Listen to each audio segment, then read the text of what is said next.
Salam sehat untuk kita semua para pemirsa HCPN dimanapun Anda berada.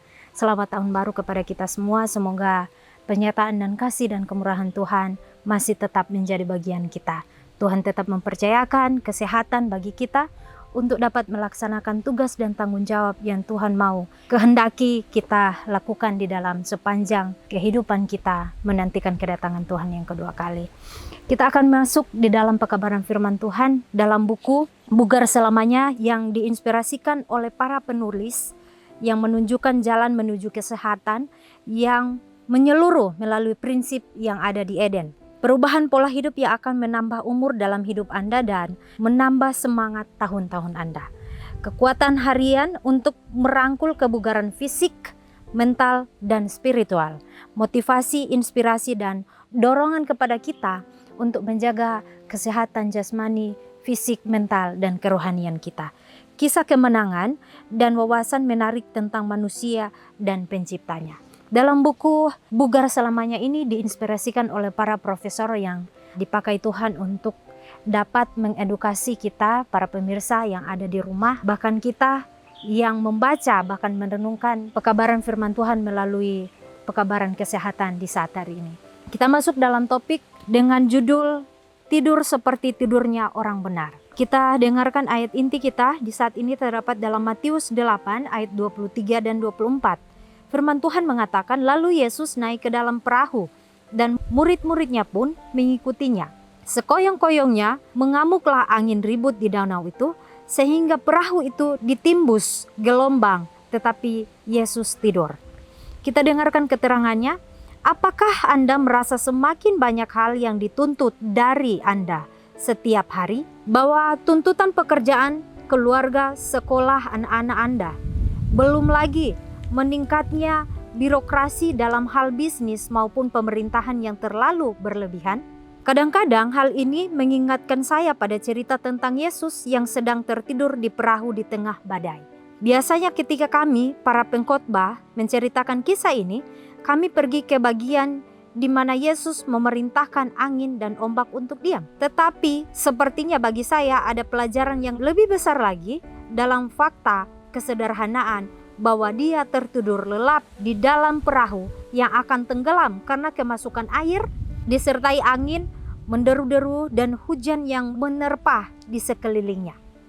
Dia tidur seperti tidurnya orang benar, kata seorang diaken kepada saya setelah saya berkhotbah tentang topik ini. Kristus telah menempatkan dirinya di tangan Bapanya dan dia dapat tidur nyenyak, sangat nyenyak dan tanpa terganggu oleh keributan dan ketakutan yang ada di sekelilingnya. Anugerah Yesus yang mengubahkan memang seperti itu. Dengan semua tuntutan dari pengawas atau staf Anda yang semerawut, permintaan dari para klien dan vendor dibanjiri dengan panggilan telepon serta pesan suara yang tidak ada hentinya, ditambah dengan keadaan darurat tak terduga yang menimpa anak-anak Anda atau orang tua Anda. Dengan semua itu, anugerah Tuhan Yesus yang mengubahkan dapat membantu Anda tidur seperti tidurnya orang benar. Akan ada kedamaian di dalam hati jika kita mengizinkan rahmat yang mengubahkan itu untuk meresapi hati dan pikiran kita sepenuhnya. Pekabaran firman Tuhan di saat ini saudara-saudaraku di dalam Matius 8 ayat 23 dan 24 kalau kita baca, ini mengisahkan tentang bagaimana perjalanan Tuhan selama seharian dia melayani orang-orang yang membutuhkan akan pertolongannya. Di mana pada saat itu di malam hari Tuhan memanggil murid-muridnya untuk menepi. Mereka menaiki sebuah perahu. Kemudian pada saat perahu itu dalam perjalanan sebuah sungai, dikatakan bahwa datanglah sebuah tofan yang mengamuk serta ada hujan bahkan badai. Pada saat badai mengamuk, pada saat murid-murid Yesus berteriak karena keadaan yang dapat membuat mereka mati di situasi di mana tofan mengamuk, hujan besar yang menerpah kapal itu. Tetapi ada satu situasi yang menarik di dalam cerita ini bahwa Tuhan sedang tertidur pada saat tofan dan amukan badai yang sangat keras yang dapat membunuh murid-murid Tuhan pada saat itu di atas perahu. Tetapi pada saat itu saudara-saudaraku diceritakan bahwa Tuhan tertidur dengan lelap Dia tidak dapat mendengar suara deruh dari topan yang datang yang menerpa kapal dan murid-muridnya yang ada di atas kapal, yang ada di dalam kapal itu. Dia tidak mendengar ada teriakan dari muridnya untuk minta tolong karena ketakutan. Mereka mau mati. Tetapi kita boleh belajar bahwa dari judul perenungan pekabaran firman Tuhan di saat ini, tidur seperti tidurnya orang benar. Dikatakan dalam Matius 8 ayat 23 dan 24, lalu Yesus naik ke dalam perahu dan murid-muridnya pun mengikutinya. Sekoyong-koyongnya mengamuklah angin ribut di danau itu sehingga perahu itu ditimbun gelombang, tetapi Yesus tidur. Pelajaran dari Tuhan Yesus bahwa apapun yang terjadi di dalam kehidupan kita, seribut apapun sebisingnya, keadaan di sekitar kita, di dalam pekerjaan kita, di dalam tuntutan-tuntutan dunia kepada kita yang membuat kita menjadi sakit secara fisik, mental, bahkan rohani kita, yang membuat kita menjauh dari Tuhan kita, yang menjadi sumber kesehatan kita, saudara-saudara. Tuhan mengajarkan bahwa ketika dia lelah, Tuhan naik ke atas perahu untuk mendapatkan suatu perhentian dari Bapaknya. Tuhan mengambil suatu waktu yang khusus untuk dapat beristirahat, untuk dapat memfokuskan dirinya kepada Bapaknya. Kenapa dia tidur di atas perahu?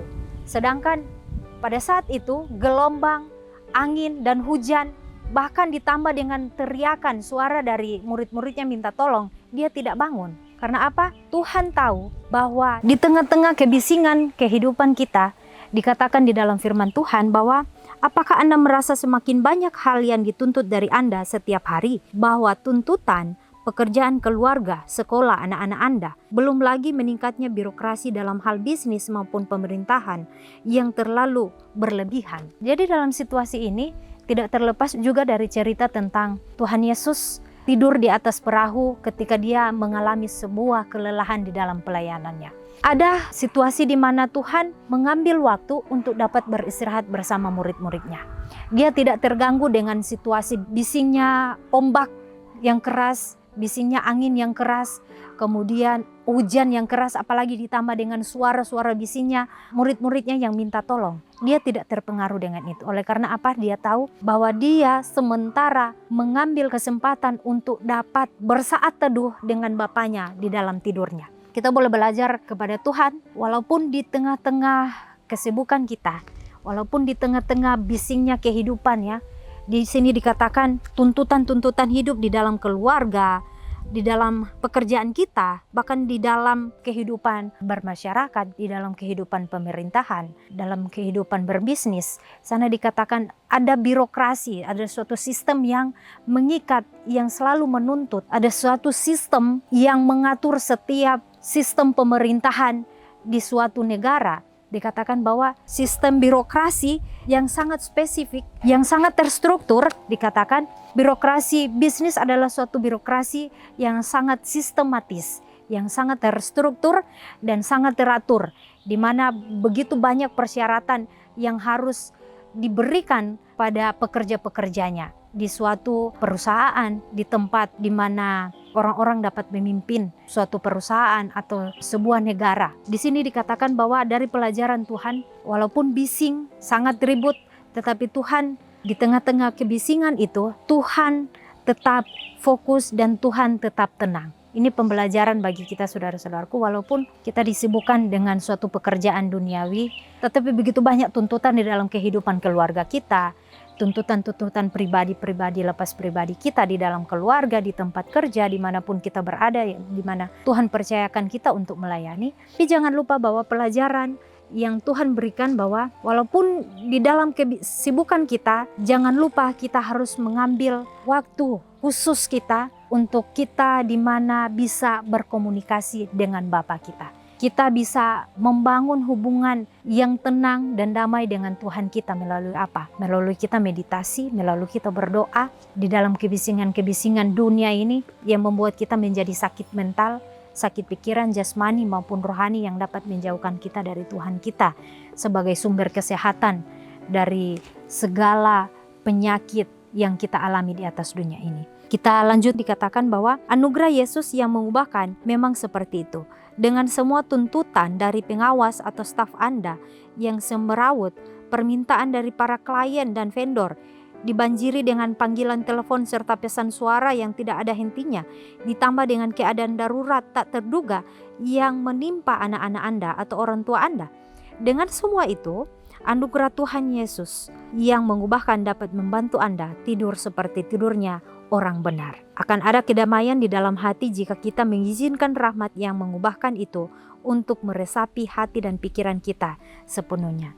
Jadi akan ada kedamaian di dalam hati kita lepas pribadi kita kalau kita mau mengambil kesempatan secara pribadi kita dengan Tuhan.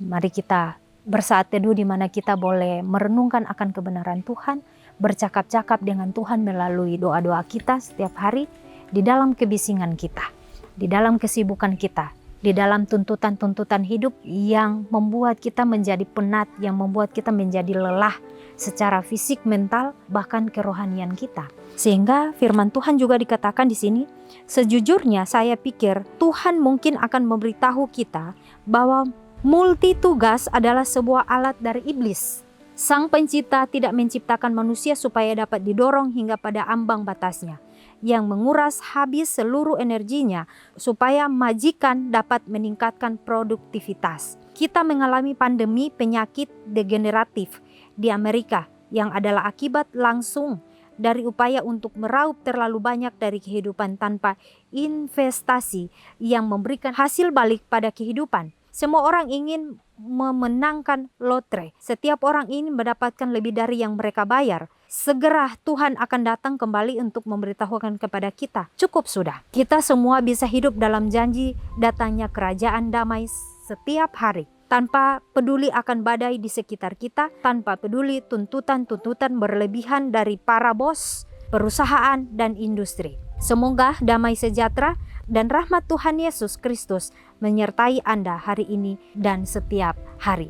Jadi pekabaran firman Tuhan yang dapat mengedukasikan kita, yang memberikan kita kekuatan bahwa di tengah-tengah tuntutan kehidupan setiap hari dalam pekerjaan kita, dimanapun Tuhan tempatkan kita, diingatkan kembali bahwa sejujurnya dikatakan bahwa saya pikir Tuhan mungkin akan memberitahu kita bahwa multi tugas adalah sebuah alat dari iblis. Jadi terkadang ada bos-bos kita atau orang yang paling tinggi daripada kita memberikan kita tuntutan-tuntutan yang lebih daripada kemampuan kita. Di sini dikatakan itu mungkin multi tugas dari iblis untuk dapat melemahkan sistem kekebalan tubuh kita atau dapat melemahkan mental pikiran kita. Bahkan dapat menjauhkan kita dari Tuhan. Oleh karena apa? Mereka yang digunakan iblis ini, orang-orang yang tidak memiliki hadirnya Tuhan di dalam hati, mereka hanya menginginkan suatu, di sini dikatakan, yang menguras habis seluruh energinya supaya majikan dapat meningkatkan produktivitasnya. Jadi iblis menggunakan orang-orang seperti ini untuk meraup keras-keras, untuk meraup banyak-banyak tenaga dari para pekerjanya, untuk dapat memberikan penghasilan yang lebih di dalam kehidupannya, untuk dapat memberikan penghasilan yang lebih pada perusahaannya atau di bagian pemerintahannya. Dan di sini dikatakan bahwa Tuhan memperingati kita bahwa kesibukan-kesibukan seperti ini juga, mari kita dengan bijaksana dan hikmat kita boleh melihat, bahkan kita boleh menelaah bahwa ada kesibukan-kesibukan di mana Tuhan boleh izinkan kita untuk dapat menjalani itu dengan kemampuan yang Tuhan berikan. Bahkan ada kesibukan-kesibukan di mana iblis juga menggunakan orang lain untuk menguras tenaga kita agar mereka lebih dapat diuntungkan melalui tenaga-tenaga kita. Jadi biarlah kiranya pelajaran yang indah ini, saudara-saudaraku, yang dapat mengedukasikan kita, yang dapat menyadarkan kita bahwa kita juga ada di dalam tekanan si iblis, di mana di dalam pekerjaan-pekerjaan dunia setiap hari yang kita lakukan yang dapat membuat kita jauh dari Tuhan kita, yang tidak bisa membuat kita lebih dekat dari Tuhan, yang membuat kita merasa sakit fisik, mental, bahkan tenaga kita itu dikuras secara habis oleh karena tuntutan-tuntutan kehidupan di dalam pekerjaan, bahkan di dalam kehidupan kita setiap hari. Biarlah kiranya kita boleh keluar dari circle setan ini, dari lingkaran si jahat ini, untuk kita dapat melihat lagi cara Tuhan di mana Dia bekerja. Tuhan kita adalah Tuhan kita yang tidak bisa memaksakan kehendak dari manusia. Dia memberikan kemampuan sesuai kemampuan yang diberikan kepada umat-umatnya, kepada hamba-hambanya untuk dapat bekerja. Dan Tuhan memberikan kita kebijaksanaan masing-masing pribadi kita, hikmat dan kebijaksanaan untuk dapat menjaga tubuh ini sebagai Ka'bah Allah, menjaga kesehatan kita, agar kita juga bisa menjaga kesehatan kita lebih panjang lagi. Lebih lagi kita menjaga kesehatan kerohanian kita, fisik, mental kita. Agar kita bisa menjalani kehidupan ini dengan penuh sukacita, di mana Tuhan boleh mempercayakan setiap kesempatan-kesempatan hidup ini untuk kepujian dan kemuliaan nama Tuhan. Biarlah kiranya saudara-saudaraku, orang tuaku, teman-teman muda yang mendengarkan renungan ini boleh diberkati, diberikan semangat lagi untuk dapat bekerja sesuai dengan kebijaksanaan surga, kebijaksanaan dari Tuhan, untuk dapat mengatur setiap waktu kita agar kita bisa memberikan waktu-waktu khusus kita kepada Tuhan, di mana kita berkomunikasi lagi dengan Tuhan lebih dekat, agar kita boleh dihubungkan kembali dengan sumber kesehatan kita, yaitu Tuhan kita sebagai juru selamat kita. Kiranya Tuhan memberkati kita semua. Saya bawa di dalam nama Yesus. Amin.